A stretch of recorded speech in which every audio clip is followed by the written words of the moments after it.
Jadi dulu mbah saya Mbah Nur Sam itu, kakak saya itu SMP SMA, kakak saya yang kedua juga SMP SMA. Mbah saya itu Mbah Nur Sam itu yang nganterkan bapak ketika mondok sini itu, yang ikrar karo Badullah Wali Mbah Nur Sam, ahli tirakat, ahli puasa. Itu bilang, Nur, anak sing iki aja pondok, aja sekolah no. Sumben sing ngalim ku anak sing iki. Ketika saya hampir tamat SD sama mbah saya Tuban, mbah saya Naruan juga di Sabdo begitu. Singkat cerita saya mondok sarang. Mondok sarang pertama langsung dikenal Mbah Mun, wong anak kiai jadi langsung dikenal. Didoni macam-macam terus jadi wong alim itu gak ada yang ngelem. Biasa aja untuk dengan yang sepuh-sepuh. Ya sebenarnya saya agak kecewa ya, saya inginnya kan dianggap prestasi gitu, ternyata dianggap doanya orang-orang sepuh. Bismillahirrahmanirrahim.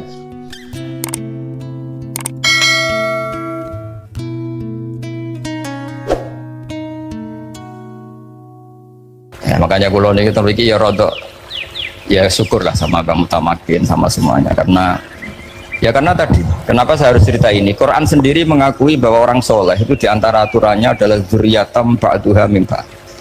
Meskipun Allah bisa bikin orang soleh dari mana saja, tapi yang legitimit itu memang dzurriyyatam ba'duha min ba'd. Dan kata dzurriyah itu tasmalu auladal inas, kata Ibnu Hajar al-Asqalani, memasukkan turunan yang dari ibu. Meskipun tentu secara wali nikah atau secara disiplin nasab dari ibu itu tidak ngefek, tapi dari segi fa'innal irqadassas, bahwa sistem tubuh kita itu tetap ada gen dari seorang apa? Ibu. Sehingga banyak ulama tafsir mengatakan dzurriyah itu tasmalu auladal inas. Dzurriyah itu memasukkan turunan dari apa? Ibu. Bapak saya itu nasabnya nasab wali, jadi babahnya itu suka tirakat, suka.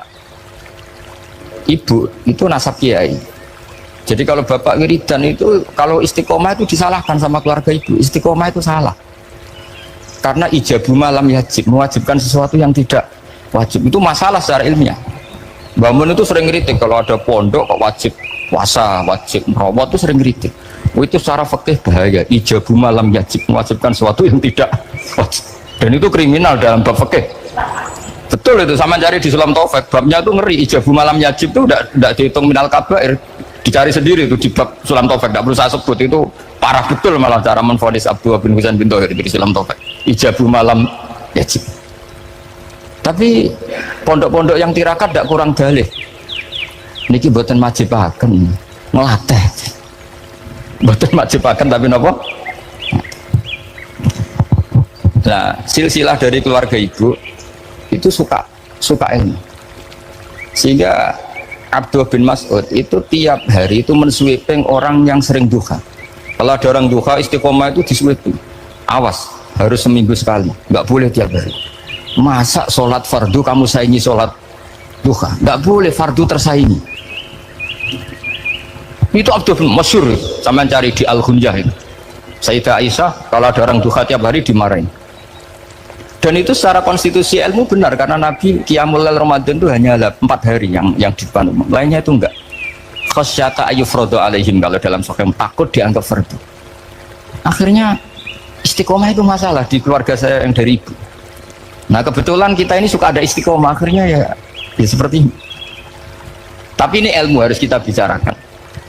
Tapi yang istiqomah, Bapak itu pengagum Badullah. Bapak itu suka sama istiqomah karena punya guru dulu Ki Zubedi istiqomah, Badullah istiqomah. Tapi jangan kira Badullah itu hanya istiqomah. Saya punya sanad banyak, mungkin Gus Zaki lebih tahu. Sering saya diceritain Bapak. Badullah itu nak ambek wong fase teman-teman itu rapati cocok. Senajan to majibno fase. Tak takok iki ngopo.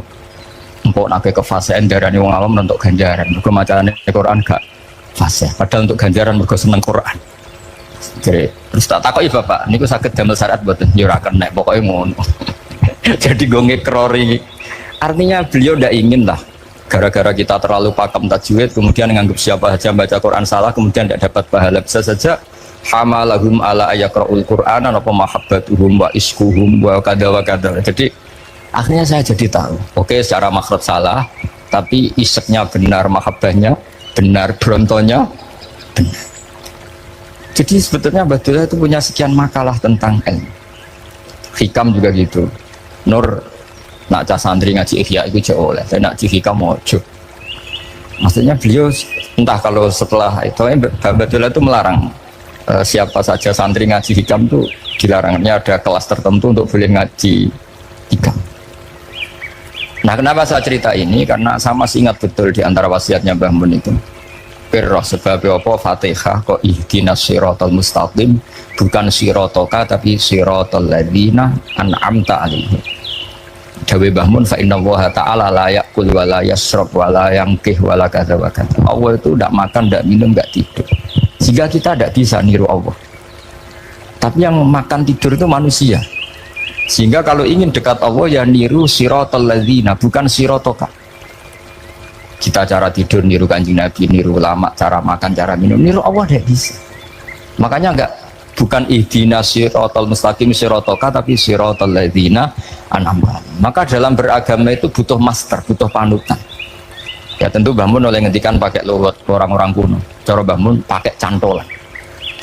Maka saya punya makalah banyak dari Bapak, dari Mbah Mun, dari Mbah Zubair, dari sampai saya itu hafal sanad sampai Rasulullah SAW. Karena yang bisa mengawal ilmu itu sanad.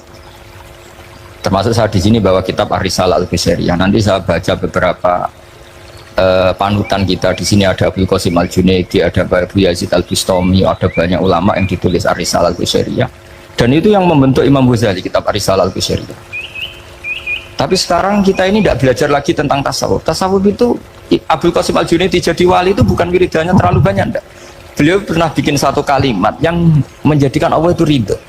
Kalimatnya begini, kalau malam beliau wiridan gini, ya Allah, kenapa engkau ngasih rezeki saya padahal engkau tidak butuh saya. Kalimatnya sederhana. Kalau seorang majikan ngasih servis sama karyawannya memang butuh pekerjaannya. Orang tua ke anak butuh kasih sayangnya. Tapi engkau ini zat yang tidak butuh saya, tidak butuh kita, ngapain ngasih? Jadi punya sisi betapa Allah itu luar biasa. Wong tidak butuh kok ngasih, itu kan luar biasa. Jadi karena mensifati seperti itu Allah itu ridho. Itu luar biasa. Normalnya orang memberi itu kan, apalagi orang memberi kiai itu kacau sekali. 1.000 jaluk swarga, salam template 1 juta aja jaluk apa? Swarga itu parah lagi. Nanti kalau nggak masuk surga tunda-tunda itu ngeri lagi. Itu 1 juta minta apa? Surga. Sayyidina Ali itu diantara sebabnya beliau dekat Allah itu karena muamalahnya sama Allah itu benar.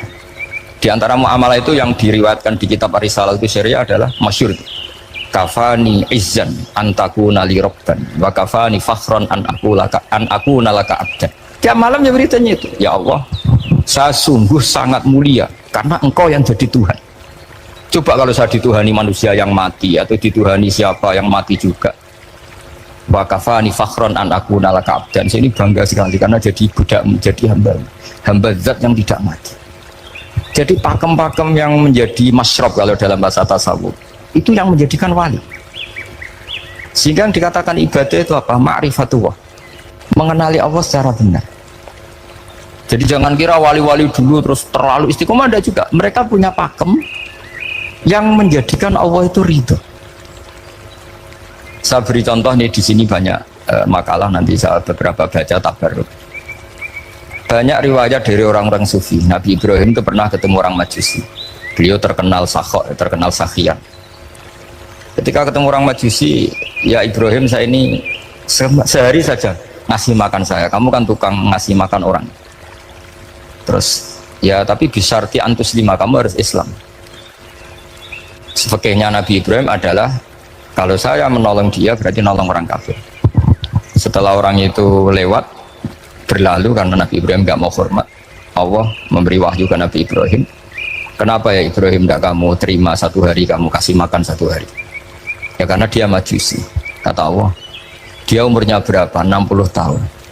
Tanyakan, pernah kelaparan kan hanya hari ini? Iya ya Allah, 60 tahun dia kafir tak kasih makan. Minta kamu sehari aja kok gak boleh. Akhirnya Nabi Ibrahim dipanggil orang Majusi, dikejar, dipanggil, ayo tak kasih makan 1 hari. Kok kamu sekarang jadi baik? Habis ditegur Tuhan. Terus kata, ahakada yu'amiluni, apa seperti itu Tuhanmu mengu'alamalai saya? Ya na'am. Akhirnya Islam orang Majusi. Jadi itu lagi-lagi ilmu. Jadi yang dikatakan ilmu itu satu nyuwun sewu, satu teori atau kalimat atau apa saja yang menjadikan kita ini pakem. Meskipun pakem itu kadang sulit diterima orang-orang khusyuk. Orang khusyuk itu ya nyuwun sewu ada sisi nakalnya. Makanya Mbah Mun sering kayak jargon masyhur. Zada khusyuan, zada jalan, tambah khusyuk tambah bodoh. Bukan bodoh dengan makna salah itu enggak. Memang kadang terus anti ilmu. Misalnya gini, ini contoh yang karena saya ini mengkhidmati ilmu, saya beri contoh yang urusan ilmu. Ada orang sujud diinjek orang fasik, kepalanya diinjek orang fasik. Terus si orang yang sujud tadi ini ada di Sahih Muslim, juga ada di Ihya. Wallahi la yaghfirullahu laka. Pakai sumpah, wallahi la yaghfirullahu laka. Allah langsung mewahyukan ke Nabi fi hadzal zaman, fi tilkaz zaman atau fi dzalikaz zaman. Man dzalladzi yata'alla alayya alla aghfira li fulan qad ghafartu lahu wa ahbattu amalak. Katakan ke orang itu, siapa yang mencatut nama saya yang hanya berstatus tidak memaafkan, itu enggak fair. Saya ini Tuhan kok bisa yaghfir, bisa yu'adzib, kok sifat saya tinggal satu yu'adzib, itu gimana? Dicatut separuh itu Allah tidak terima. Tapi kalau kita baca Quran, saya ini sama orang fasik ya benci. Saya ini orang soleh, setidaknya pura-pura soleh lah, karena di depan para kiai.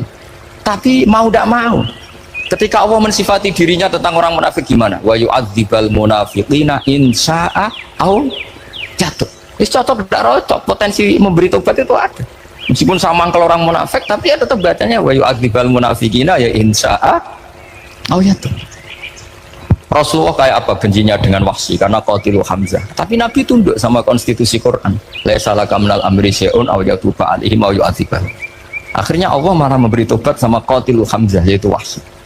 Ini pentingnya baca lagi. Kalau kita tidak baca, hanya khusyuk saja, tidak baca, pasti sama orang yang menginjak orang sujud tadi, yang injak pasti salah, nggak dimaafkan.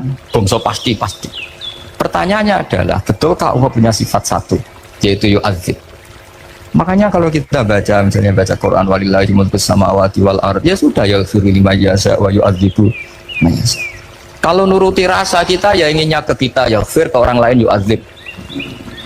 Tapi Tuhan kan nggak terima. Saya ini Tuhan kok didikte makhluk saya ini gimana? Nggak bisa. Sehingga ya ini lagi-lagi ilmu. Makanya saya cocok nggak cocok itu suka baca. Saya suka sekali baca, mulai ulama dulu, ulama modern, setengah dulu, mulai ulama yang kedunian sampai setengah kedunian. Suka. Saya dulu tuh nggak suka uang, karena saya memang tadi mbah saya dari bapak itu wali, Mas Dadi. Kalau tadi Mas Nadif jujur, mulai Mbah Soleh itu suka bully mertuanya, jadi saya alhamdulillah dia jujur. Jadi Mbah Soleh itu menantunya Raden Asnawi, itu ya bully-bulian sama ini, terus ditiru beliau ini. Itu nggak suka sebenarnya. Saya itu ya pokoknya tadi kalau orang daftar wali itu kan nggak suka sama, karena mereka nangis ketika Allah ngendikan wa aqridu atau ayat-ayat anfiku, atau orang baik disifati wa aqridu wa qardan hasanah. Itu hadal khitab li ahlil jiddi wasarwah. Ini khitab untuk orang kaya. Kalau isin Gusti jenengan nampen ngongkon infak kok kalau diinfaki, jenengan nampen ngongkon ngamal kok kalau di ngamali.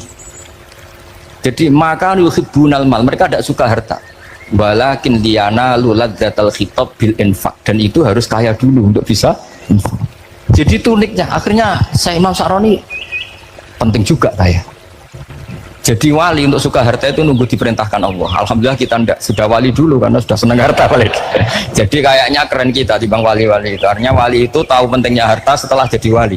Kita alhamdulillah mulai kecil sudah tahu pentingnya harta. Kayaknya kita lebih wali.